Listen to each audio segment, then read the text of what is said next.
sa gipatunga ni mong Tito Higala, wagin mo sibo. Sibo pas ngit-ngit pas wigas. Now, ang pangutana, pila kamatang ang pagsaulog sa maong Pasko? Kabalo mo? Pila kamatang ang pagsaulog sa maong Pasko o pagserbirar? Duha. Ha? Duha ang pagsaulog.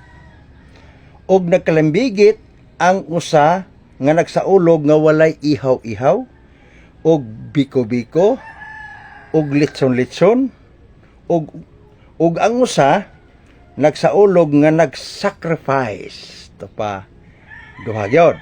Kay ang uban ron magsaulog, magbiko, magbinignit, niya minguro pa po ning uban. Nya di mo mga og tagaan mo. Di man na mo mau isyo. Kay kung muluto me, pwede man. Pero dili gina mo isyo ng punto ha. Nya tagaan mo, di mo mukaon. Kay naator bag sa ulog na mo, mali man ang katarungan na, buslot na, di ba?